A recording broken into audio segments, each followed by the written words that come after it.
বিভিন্ন খাতে অবদান রাখায় সংযুক্ত আরব আমিরাত থেকে সর্বোচ্চ ৬০ জন প্রবাসী বাংলাদেশি কমার্শিয়াল ইম্পর্টেন্ট পারসন বা সিআইপি মনোনীত হয়েছেন। ২০২৩-২৪ অর্থ বছরে পাঠানো রেমিটেন্সের উপর ভিত্তি করে প্রবাসী কল্যাণ ও বৈদেশিক কর্মসংস্থান মন্ত্রণালয় ২০২৫ সালের জন্য তাদেরকে সিআইপি ঘোষণা করে। সংযুক্ত আরব আমিরাত থেকে সিরাজুল হকের পাঠানো তথ্য ও ছবিতে বিস্তারিত জানাচ্ছেন রায়হান মুন্সী। রেমিটেন্স প্রেরণকারী দেশগুলোর মধ্যে অন্যতম সংযুক্ত আরব আমিরাত। দেশটিতে বসবাসরত প্রবাসী বাংলাদেশিরা বৈধ চ্যানেলে সরাসরি বৈদেশিক মুদ্রা পাঠানো সহ বিভিন্ন খাতে অবদান রাখায় সিআইপি হিসেবে মনোনীত হয়ে আসছেন। এবার প্রবাসী কল্যাণ ও বৈদেশিক কর্মসংস্থান মন্ত্রণালয়ে ২০০টি আবেদন যাচাই বাছাই করে ১ বছরের জন্য ৮৩ জন প্রবাসীকে সিআইপি মনোনীত করা হয়েছে। এর মধ্যে সংযুক্ত আরব আমিরাত থেকেই রয়েছেন সর্বোচ্চ ৬০ জন প্রবাসী বাংলাদেশি।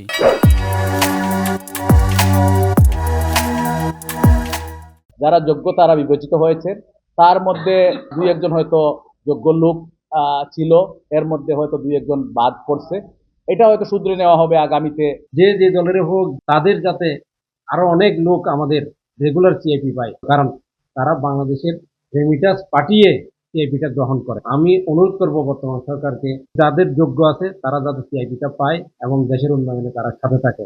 নীতিমালা অনুযায়ী শিল্প কারখানায় সরাসরি বিনিয়োগকারী থেকে সর্বোচ্চ ৫ জন, বৈধ চ্যানেলে সরাসরি বৈদেশিক মুদ্রা প্রেরণকারী থেকে সর্বোচ্চ ৭৫ জন ও বাংলাদেশ থেকে পণ্য আমদানিকারী থেকে সর্বোচ্চ ১০ জন সহ মোট ৯০ জন প্রবাসীকে সিআইপি হিসেবে মনোনীত করা হয়ে থাকে। আমরা বিদেশ করি, তাদের যদি সহায় সম্পদের যদি নিশ্চয়তা দিতে পারে, অনেক মানুষ বৈধভাবে বৈধ চ্যানেলে টাকা পাঠাবে, অনেক সিআইপি পাবে, আরো অনেক মানুষ সিআইপির জন্য আগ্রহী হবে। এইবার ইনশাআল্লাহ দেখলাম নিরীক্ষিতভাবে সুন্দরভাবে পরীক্ষিতভাবে সিইপি নির্বাচন করেছেন সরকার, সবগুলো সিইপি দিয়েছে আমার মনে হয়। দেশে প্রবাসীদের জানমালের নিরাপত্তা নিশ্চিত হলে রেমিটেন্স প্রবাহ আরও বাড়বে বলে মনে করছেন তারা।